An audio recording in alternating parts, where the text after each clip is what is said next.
Welcome to The Drive with your automotive experts and hosts, Lauren Fix and Karl Brauer. Each week we dive into breaking car news, share our latest vehicle reviews, and bring you up to speed on what's happening in the automotive world. Buckle up and hit the road with us. This is The Drive.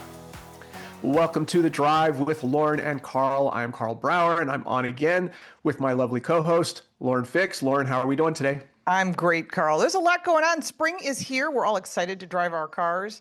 And I think it's really important to remember that no matter what you're driving, there are only 4 things that touch the ground. That's your tires. And we're going to talk about that today as well. Yes, we are. And we're going to actually welcome Jordan Dotson, a brand manager from Michelin, who is an expert on those 4 critical contact patches that we all hopefully live safely on when we're driving. And, you know, we've kind of had a discussion before the show about one of the changing dynamics in the car industry is how people are keeping their cars longer. And I think Michelin is taking that into account with some of their more recent tire designs. But Jordan, you're the expert. Tell us kind of what's going on at Michelin now and maybe some of the focus that the company's looking at. Yeah, absolutely. And first off, Karl and Lauren, thanks for having me. I'm excited to be here and to share a little bit about Michelin with you guys. But yeah, to your point, consumers are most certainly keeping their vehicles longer. It's an interesting market right now when we think about the consumer as a whole. So consumers are keeping their vehicles longer. The average age of a vehicle on the road now is almost 13 years. But then at the same time, new vehicles are expensive, right? Consumers are feeling that pressure. I think the average cost of a vehicle is now over $50,000. Obviously, that equates to an extremely high monthly payment as well for those who are financing vehicles. And then when we think about the budget side of things, there's not a lot of budget-friendly options out there. I think it's about 14% of, or only about 14% of new car inventory is less than $30,000. So that gives, I think that gives a lot of consumers sticker shock when, for instance, if they've been driving a car for a while and they go to purchase a new car and haven't done that in a while, it's like, whoa, you know, this isn't the market I remember, right? So true. And now tires are important. I'm always a big advocate of checking your tire pressure once a month. You can put it in your calendar in your phone. You can write it on your calendar on the wall in your kitchen, whatever it is that you prefer. But you use the number inside your driver's door. And I know you're going to say Jordan knows this too, and so does Karl. Never, ever, ever use the number on your tire. That's a maximum load. Every car is different. So Karl and I could both have Honda Civics, and his could be 1 year different or one trim level different, and the tire pressures will be different. So check your tire pressure in the morning when the tires are cold, and always use that number inside your driver's door. But I'm sure there's more to that, Jordan. Yeah, absolutely. And you also have to think about the change of the seasons there as well as weather changes and things get cooler or hotter outside. But yeah, absolutely. Use the recommendation inside your door. It's nice. Most newer vehicles now have tire pressure monitoring systems, so it's at least going to give you an alert when something gets too low. But when it comes to getting the longest life out of your tires, that's something you want to check more often than just when your car reminds you, because your car is there to remind you if there's an issue, right? If you're potentially going to have a flat, maybe you ran something over, got a nail in your tire. But keeping that optimal tire pressure that is recommended by the manufacturer and checking it regularly, especially when those seasons change, is ultimately going to help you not only get the best fuel economy out of your tires, but it's also going to help extend the life of those tires. That way it's making contact with the road how it's supposed to be all the time, and wears evenly to give you the best longevity you can get out of that product. Yeah, absolutely. And I think the other thing is that, you know, Michelin's going to supply a lot of vehicles that are brand new. Yeah. Their original equipment specified for the vehicles, and they come on a lot of vehicles of various types and sizes and price ranges. But then Michelin also obviously sells a lot of tires to existing cars that maybe had them new, but maybe didn't, and someone wants to give Michelin's a try. And I feel like Michelin's got quite a reputation. They've been around a long time. I think everyone kind of respects that name within the tire industry and within the consumer industry. If you know Michelin at all, you know they've been around and they're a respected brand. What's kind of more recent product development that's been going on at Michelin, and maybe some of it is focused on this idea that people keep cars longer than they used to? Yeah, absolutely. So at Michelin, we're always innovating, right? Michelin's been around for 130 years, specialize in high-tech materials and constant innovation. One thing that I'll say there as well that kind of leads into that, and there's a tie-in of the great product performance and innovation we have. We're proud to be the best tire brand for the fourth consecutive year by Consumer Reports. But that is just a testament to that innovation and that evolution of the market that we continue to have. When we think about some innovations that we've had lately, last year we launched a new tire called the E-Primacy All Season. That tire is really geared toward fuel efficiency and fuel economy, and increasing vehicle range for hybrid and electric vehicles. But we also just announced a new winter product. So the Michelin XI Snow Plus, for those who use winter tires and change over in that season, that offer is available now too. Yeah, That's good. That's great. The Primacy actually is a great tire. I think what people don't realize is when you have a hybrid or an EV, your vehicle's heavier, and so you're going to go through tires quicker. Can you give our listeners some advice on? Actually, let's take a quick break before we jump in on that. We're going to take a quick break, pay some bills, but we're going to come back because I definitely feel like hybrids are as hotter than they've ever been. We've seen it at IC cars in terms of market share. And if you guys are making a tire for those kind of cars, that's perfect. So we're going to come right back with more on The Drive with Lauren and Karl and talk about that. Welcome back to The Drive with Lauren and Karl. This segment's brought to you by Classic Tube. If you're restoring a car, you're probably going to need brake and fuel lines. And if that's the case, check out Classic Tube. They're bent on perfection, made here in the USA, available in stainless steel or original steel. They are concourse perfect. These tubes have one at Amelia Island, Pebble Beach, and anywhere around the world. We do them not just for old cars, but also for new cars. Check out ClassicTube.com. Now, we have Jordan Dotson here from Michelin. He's talking to us about hybrid vehicles and electric vehicles. And if you missed any portion of the show, you can check out our YouTube channel, The Drive Car Show. We're also available on social media, The Drive Car Show. And you can find Karl Brauer and myself, Lauren Fix, available on all platforms of social media. Okay, so tell us, Jordan, about tire. We just took a break. I want to find out, if I own a hybrid, a lot of people do. It's super popular. Electric cars, still popular. What can I do to protect my tires? Because these are heavier vehicles. Yeah, absolutely. I think the nice thing for us at Michelin is that all of our products are EV ready and they're also hybrid ready. Okay. So when those products are initially designed, we ultimately have the consumer in mind, and depending on what their need is with that product, it might be a different product out of our assortment for them. For instance, if they're ultimately after durability and long-lasting tread life, and that's their main priority, we have our Defender product lines that are very suitable for EVs and hybrids. If you want ultimate confidence while you're driving, we have our Cross Climate 2 product lines. That's the ultimate tire in all weather conditions.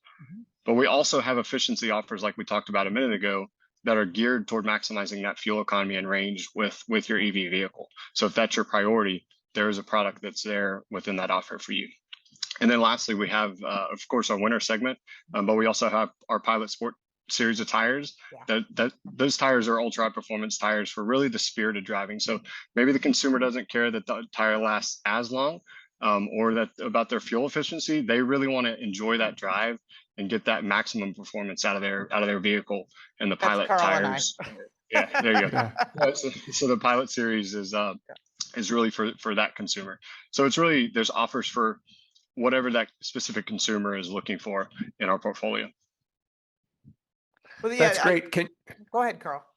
I was going to say, do you have what are some of the characteristics? Like if you're making a fuel efficient tire, is it maybe slightly harder rubber so that it's a little less absorbing on the pavement so that it can go further? What's maybe, of course, narrower. Typically, the narrower the contact patch, the less resistance and all, but you're also losing some things as well. What do you guys do to try to make a tire more EV or hybrid friendly? Yeah, so there are a lot of different things that go into that. Obviously, the tread compound and materials is probably the biggest portion of that, and continuing to innovate there to make sure that we have low rolling resistance, so that when that tire is going through the contact patch and touching the ground, it's doing so as efficiently as it can. So I would say the biggest piece there is materials. And that goes not only for the tread that's touching the ground, but some of the supporting products throughout the tire as well, to keep that tire to where it's going to last a long time but also be as efficient as possible. And you guys make run flats also, which have a thicker sidewall. So if you've never had run flats, and some cars still have a lot, they come from the factory that way. I have a few vehicles that are there, a thicker sidewall, but I don't notice, personally, I haven't noticed a difference in ride quality. I think it's still got great ride quality, and all of your tires are quiet. That's one thing I love about Michelin tires. Absolutely. Yeah. Yeah, and we definitely we have a lot of run flats in our pilot series of tire. We call those ZP tires. Yeah. But the nice thing too, with every product we have the the Michelin Promise Plan. So with that Promise Plan, sure, it might not be a run flat tire, but if you get a flat, you're going to have access to roadside assistance for 3 years post-purchase of your tires. There's other things that you get with that Michelin Promise Plan. But in this case, when we're talking about run flats and the concern of that for a consumer, that's there to ease that peace of mind and give that consumer the ultimate reassurance that our products that they can stand behind our products because we stand behind them as well. That's really good. That's important. I think everyone thinks that when you get a tire, oh boy, what happens if I get a flat, or, will the tire brand stand behind me? Which is why a name brand like Michelin is so important versus just buying the cheapest thing that's available at your local tire store. And then you find out later, you kind of get what you pay for. And there really is a difference between Michelin tires and some of the non-brands, shall we say. Yeah. No, that's great. These are made in the USA too, right? You have a plant, and I think it's Lawrence, South Carolina. Yeah. So when we think about our manufacturing footprint, it's heavily local to local. So we think mostly North America. So we have quite a few plants within the North American footprint, including one in Lexington and Columbia, South Carolina, as well as Greenville, South Carolina, and scattered throughout other portions in the U.S., Canada, and Mexico. That's great. All right, well, we're going to take another break, pay some bills, and we will be right back on the other side of that break and have a couple more questions. I want to talk high performance tires with you for a second, Jordan. So we'll be right back on the drive with Lauren and Karl. Welcome back to the drive with Lauren and Karl. And this segment is brought to you by IC Cars. That's where I'm the executive analyst, and we have a wide range of resources there. Certainly all the listings of new and used cars across the country that you can filter on distance, price, brand, mileage, cost, anything. But we also have a lot of great analysis that we do that I help them do as the executive analyst on things like, are hybrids gaining or losing in popularity and market share versus electric vehicles or traditional gasoline vehicles? How long do cars last? What's their predicted lifespan?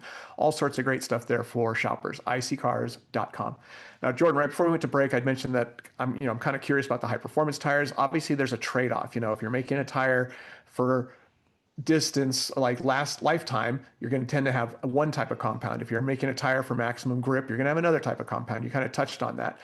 What I also think is interesting, though, is it seems like there's been just this kind of almost race among the different supercar brands for high speed tires, right? And now it's very common that you have cars that are claiming 200 plus mile per hour time, top speeds that they can get up to, which I feel like any company, and especially a company like Michelin, really has to do their research, development, and engineering testing, to just make sure, and the testing to make sure they've got a car, they've got a tire that can support a car going that fast. And I'm sure it's really a diligent part of what Michelin does in their engineering. Yeah, absolutely. When it comes to that realm, so what I think of first is our original equipment manufacturers. We work hand in hand with almost every manufacturer that's out there to specifically innovate and design and engineer a product that specifically fits the needs that they're after for whatever vehicle it is. Whether that's in the kind of consumer passenger segment, if it's a more basic CV or SUV, all the way to the ultra high performance stuff like you mentioned a moment ago with high performance vehicles. So that's the first thing. Our engineers, their technical teams work hand in hand to tune those tires and go through the development and prototype phases to build a tire that's specific to their needs. So there's a big shift then in the auto industry, and we were talking about this off air. And again, if you miss anything, go check out our YouTube channel, The Drive Car Show. But tell us about there's a big shift going on in the automotive market, and what are you seeing? Yeah, I know we spoke to it a little bit earlier around the cost of new vehicles and how there's that kind of sticker shock that's going on, whether it's a new vehicle or a used vehicle.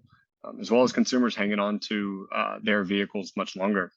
But I think for us, how does that translate in regards to the tire market or perhaps the automotive aftermarket equipment market? But we continue to see what we call tier shifts. Consumers are trading down. They're looking for more economical, say lower tier, lower quality products, and maybe shifting away from some of those premium offers that are in market. I think when we think about the vehicle side of things, you guys have talked about this on one of your earlier podcasts in April, I believe.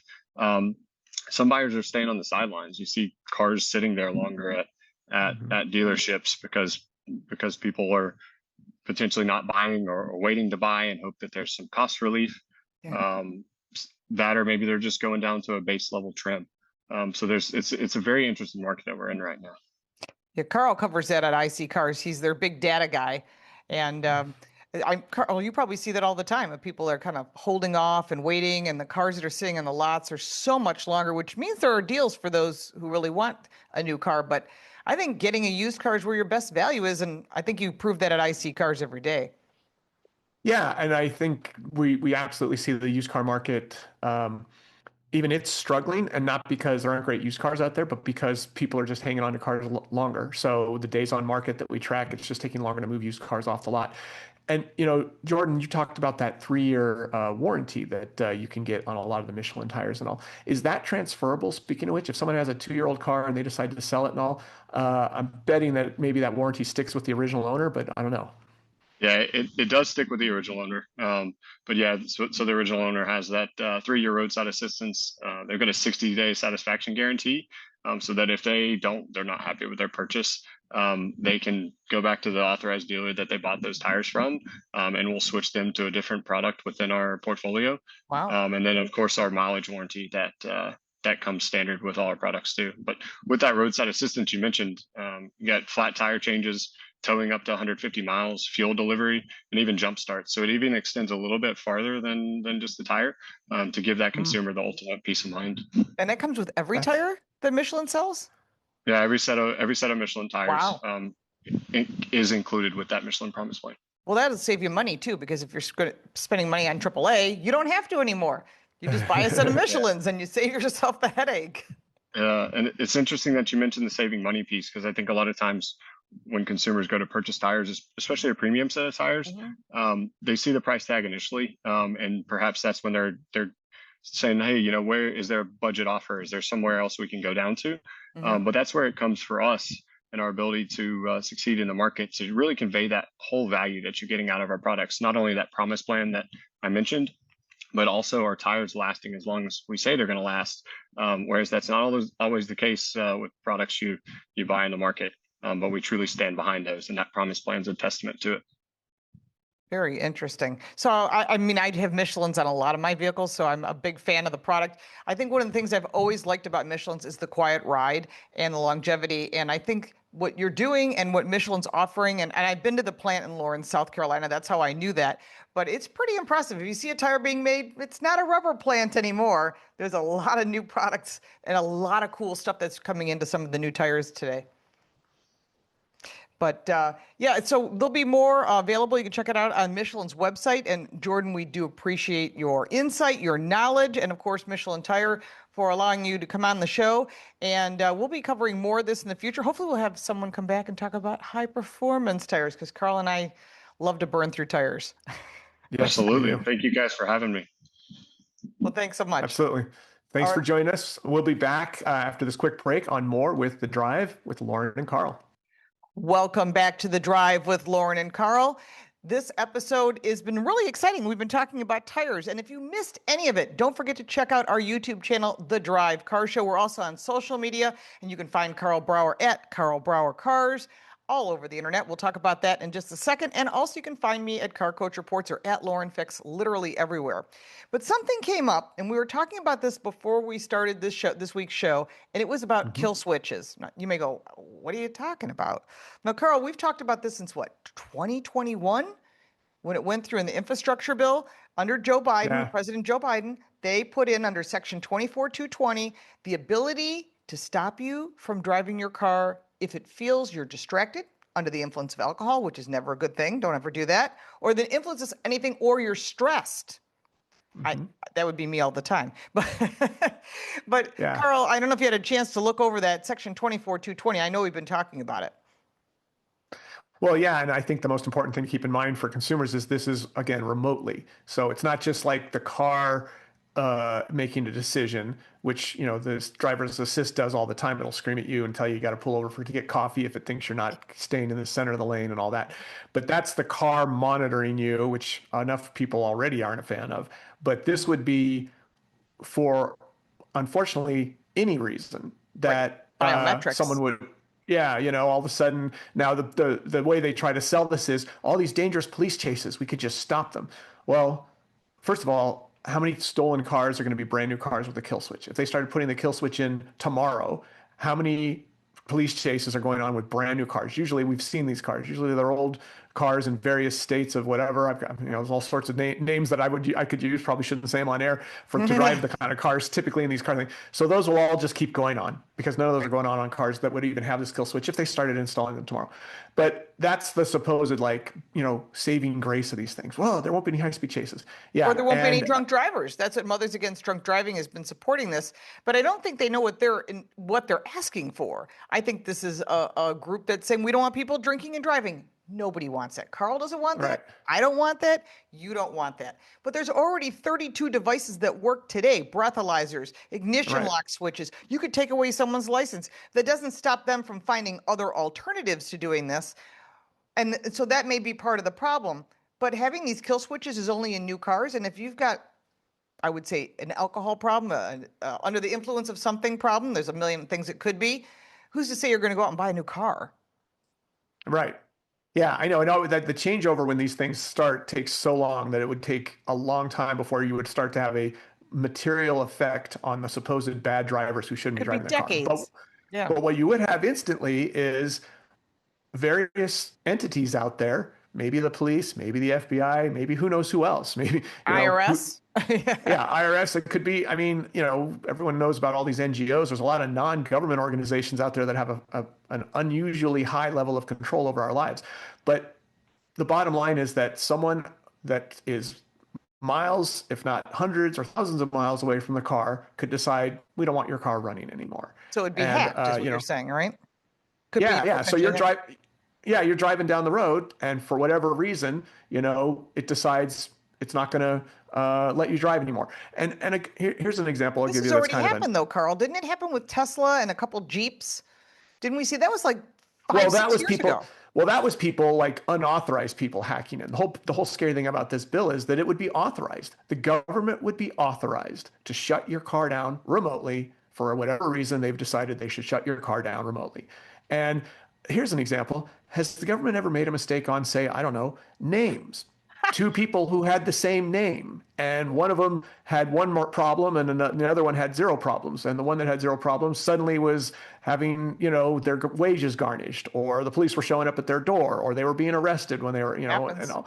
And so you're driving along and someone who happens to share your name did something naughty, and all of a sudden your car doesn't run anymore, and you're stuck in the middle on the side of the road because the car won't go.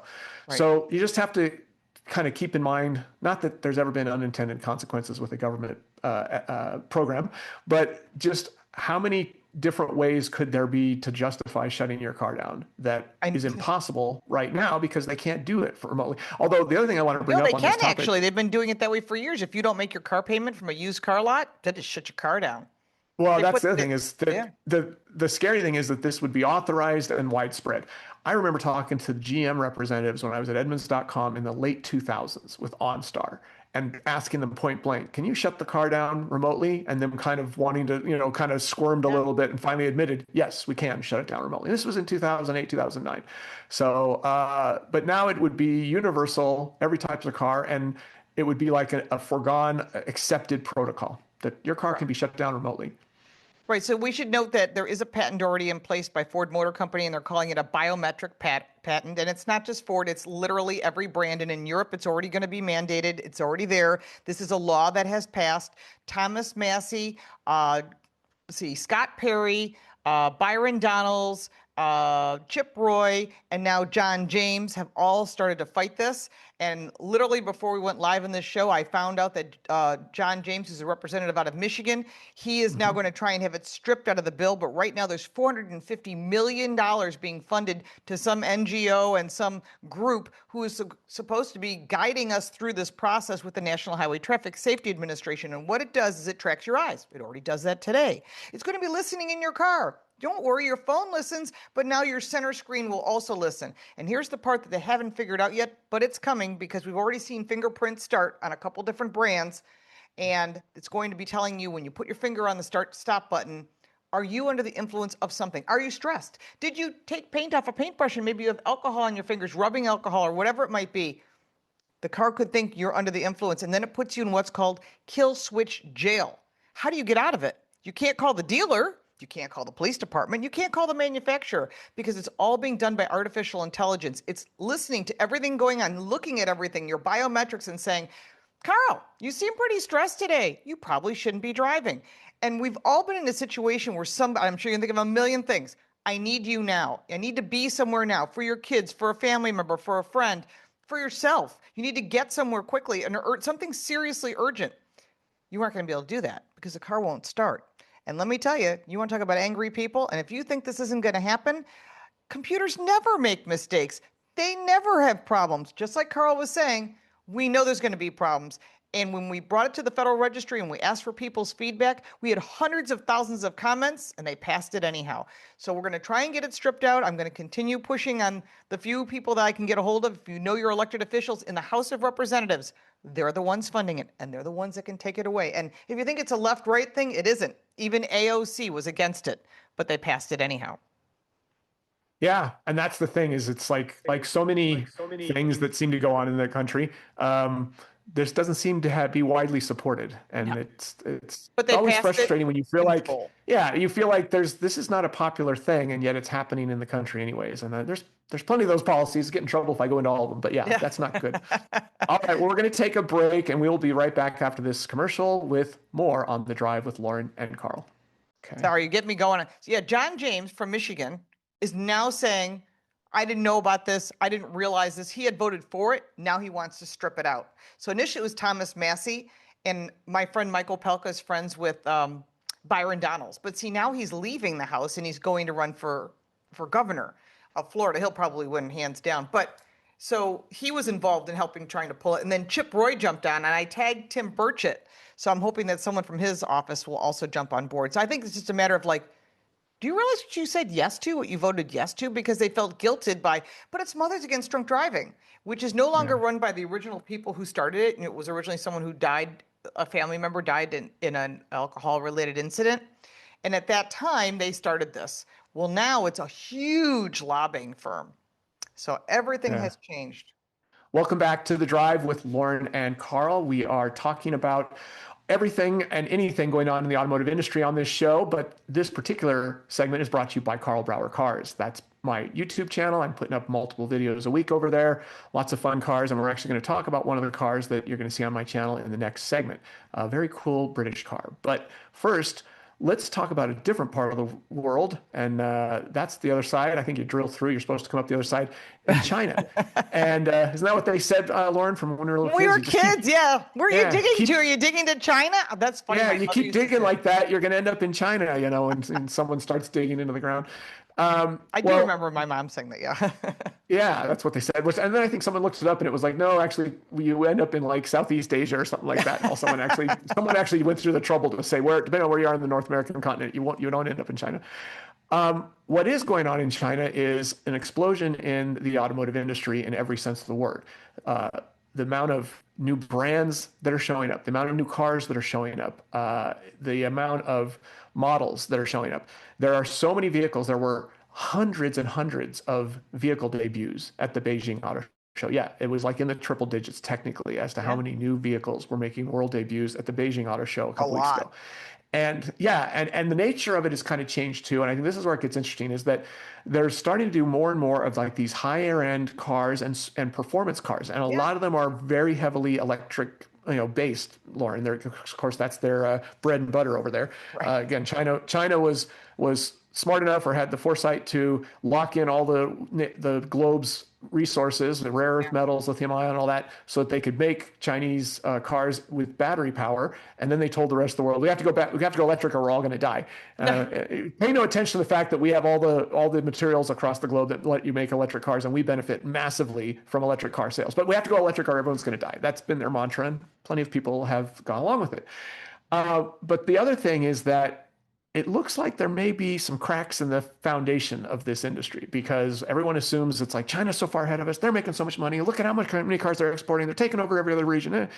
Well, BYD, one of the biggest brands over there. I think they are the biggest, aren't they? I think they're the single Chinese biggest brands. automaker. I think the biggest Chinese brand, and I think that makes them the biggest brand. I think they're selling more cars than even GM and Ford and all. I think so. Yeah. Yeah, but they had their lowest profit margin just recently that they've had in a long time. Wasn't that true, Lauren? Yeah, it sounded like profits 45%. It was a lot. I don't remember the exact percentage, but I remember that when I saw the article, I sent it to you and I said, wow, that's a lot. That's an impact. Now, remember, all the Chinese car brands are subsidized by the Chinese government. So when you think you're getting a price that's low, you're thinking, wow, that's an amazing low price. It's a couple of reasons why. One, they use a lot of labor and they use a lot of machines, but their labor rate is substantially lower than ours. And some of the materials are not as good either. Now, I'm not saying that cars are terrible, but we don't know that yet because we don't have enough history on these cars. They've been coming to market so fast. There was at one point over 200 different brands, and when they can't afford to stay in business, they literally just leave their cars in the field and abandon the plant, which is wild because we don't do things like that here. We, sell it off. Even Fisker, they sold off all their cars to a New York cab company for a deal. So at least they're being used. They're not letting them sit in a field. Also, don't forget that China does make gasoline-powered cars, mostly for the Russian market, because they don't have an infrastructure for charging.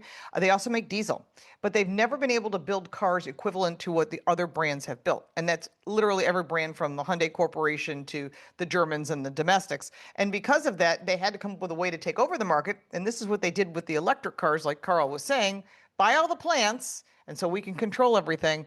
But when they're not making profits, how long does that last? Well, and the proliferation of so many brands and so many models is causing a price war, even in communist countries, supply and demand still rules the world. And if you're making too many cars from too many brands and too many models and you can't sell them, you have to keep dropping the price. So there's been a fully acknowledged price war going on in the Chinese car market for at least a year or two now, maybe longer. And it seems to have no sign of letting up. And I'm reminded, Lauren, of pre-depression era when there were 400 brands in the US, in 1928, there were 400 registered automakers or Packard, brands. Thomas Flyers, you name it. Yeah, a whole bunch of stuff brands. that a lot of them we've never heard of before, because they didn't go long. And then in 1932, there were 40 instead of 400. So it was a lot less than that now. Yeah, now we're down even a lot fewer that are U.S. based. So is that kind of harvesting, kind of clearing out of the extra weight? Don't want to, maybe not dead weight, but certainly excess weight in terms of supply and capacity and brands and models in China. Is that on the horizon now? When you look at BYD's profit, it would suggest that maybe it is. And of course, it's always the same when this happens, as you know, Lauren, in business. If you're one of the big dogs and you've got a bunch of resources, you can survive the tougher times and the smaller ones can't. So BYD's having low profit, but they're still profitable. Are there any Chinese car companies over there that aren't profitable? I'm betting there's one or two or 300, 400. I was going to say, I don't know if any of them are making a profit, because if you're selling something at a loss, essentially, unless it's subsidized by the government, and the government's pulling back on some of these subsidies because they can't afford it either. They're having a serious economic crunch in China. How long does that last? Does that mean that if you bought a car and you live in Canada and you're listening to our show, because we do go all the way into Canada, and there's 49,000 Chinese cars coming in, you buy it, you spend your hard-earned dollars, and you can't get it serviced, repaired, or maintained, that's a problem. And that's why a lot of car brands are saying, hold on, you buy a Toyota, Toyota's not going anywhere. You're buying a Volkswagen, they're not going anywhere. Right. No, and BYD probably isn't going anywhere, but I'm sure there are some brands over there that you and I have no clue even exist. Right. And if those brands are selling cars anywhere in the globe, including right there in China, Yeah. you may be rolling the dice a little bit on assuming that you'll be able to continue to drive the car and get it serviced 2 years from now. I think there's going to be a bit of a resetting in the Chinese car industry in the next probably less than 12 months and all with the way things are going over there. I So agree. we'll see. But all right, we're going to take a quick break and we will be right back on more with The Drive on our station. It's Lauren and Karl. Welcome back to The Drive with Lauren and Karl. This segment's brought to you by Car Coach Reports. We cut through the noise and give you information on the auto industry that you're not getting anywhere else. That's my news channel where I cover all kinds of interesting things like the kill switches, DEF, which is for diesel, and some things you may not know about. All my car reviews are on Car Smarts. And of course, you can check out The Drive, which is on The Drive Car Show on YouTube. Make sure to check that out. And we love your comments. Now, Karl, speaking of car reviews, you just drove a very nice vehicle. Yeah, I was fortunate enough to sit at the wheel and have some quality time in the brand new Aston Martin DB12S. Nice. And this is the latest Aston Martin to get their quote unquote S treatment. Now, they've already done it to the DBX and they've already done it to the Vantage. I've driven both those and their reviews and videos are up on my YouTube channel. And now you can see my review on the DB12S, their newest S treatment model. Now, what's interesting when Aston Martin does this S treatment is they don't necessarily make a big performance bump to horsepower. The car was making, the standard DB12 made 671 and this one makes 690. So it's a 19 horsepower bump. And they both still make 590 pound-feet of max torque. And they're pretty cars. And they're pretty and they make really cool sounds. But what they do is they kind of pump up everything from, like, say, the transmission's shifting behavior. They make it more aggressive, to a lot of work on the suspension and dynamics to really make the cars more engaging. So it does make more power. It is 1.1 second quicker from 0 to 60 instead of 3.4. It's 3.3. So you do get a slight bump in just straight line acceleration. Yeah, exactly. But most of these cars, as we know, are not really about straight line acceleration when you're buying an Aston Martin. You want the look and the feel and the exhaust note and you want to the be whole James experience. Bond. Let's face it. Who doesn't want to be James Bond? James Bond. Yes. And this car is really pretty, and it's a 2+2 Grand Tour. Now, one thing I would note is that I drove not that long ago the Vantage S, and I'll be honest, the car that was nice. That car is very capable. It's a very capable sports car, but I thought even in its like most subdued setting, driver mode, it was still a little rough. I thought it was a little aggressive. Now, other people, when I put that on my YouTube channel, were saying, well, it's the S, it's not the regular one. It's like, that's true. If the base mode, the base driving mode is still a little rough for you, there's always the non-S Vantage. I was super impressed by the DB12S. When you put it in Grand Touring mode, it is super comfortable. There is no issue that you could drive that car indefinitely across the country and not feel uncomfortable. But when you put it in the Corsa mode, and actually it's Sport, sorry, I'm thinking the Italian cars. It's Sport or Sport Plus. When you put it in Sport or Sport Plus mode, it gets quite aggressive, and it's really managing that car, despite it being a larger than the Vantage 2+2 Grand Touring car. Its ability to go around corners was impressive. So it'll give you what I consider wider spectrum of capabilities than, say, the Vantage. It's really comfortable when you want to be comfortable, and it's still really capable when you want it to be capable on a twisty road. So I was very impressed with the car. You're going to pay a pretty penny for these things, $300,000+. I think mine only started, money, right? I think it started around 230, and I think it was almost another $100,000 with all the options and stuff like that. And also, you can certainly make them cost Q options, Yes, and you can customize just like them all. Q, like for James Bond, when you go, I'll have the Q option. I want the smoke coming out the back and the guns and Yeah. No, the ejector seat for the passenger seat, right? I mean, that's the kind of stuff you should. I want to be able to put on the car and stuff. I don't think the Q division at Aston can do that yet, but they can do custom leather, custom colors, custom material. I have a friend who ordered an Aston Martin, and he had all the trim around the outside of the front grille, and it's called the lipstick, which I thought was cute. Yes. And all of that was Q, and it added up quickly. So when his wife ordered the car, he ordered it all monochrome white. She wanted it all white with a white interior. It's quite spectacular, I have to say. Wow. I would just be afraid of getting it dirty. But again, exactly. Aston Martin does a great job with hand-built cars that are really very special, and it makes you feel like you're James Bond. No, it does, and that white one would be great in Saudi Arabia. I know they like white cars there for obvious reasons. There's a big sun shining down. Yeah, it's a way to avoid the heat. But I was really happy I got to drive it. The titanium exhaust is one of the options that lightens it up. the carbon ceramic brakes and the wheels can make it lighter and all that. So you end up with a vehicle that's also, I believe, 75 pounds or maybe 100 pounds, somewhere 75 to 100 pounds lighter than the non-S version. So it's got more power, less weight. That's a lovely combination, we know. So we can check that all out right, on Karl Brauer Cars. I've reviewed some of these cars also. You can check them out on Car Smarts. Karl, you have some great cars, everything from normal cars to some pretty, you get some access to some exotic cars there in LA. But we'll be back next week with some more great stories, some more great cars, and some more information you won't get anywhere else. Thanks for listening. You've been listening to The Drive, your trusted source for the latest car news, expert reviews, and real insights into the automotive world. Thanks for riding along with us today. You can check out the entire archive of every episode on our YouTube channel, The Drive with Lauren and Karl. Be sure to subscribe so you never miss an episode, and join the conversation by leaving your comments. We love hearing from you.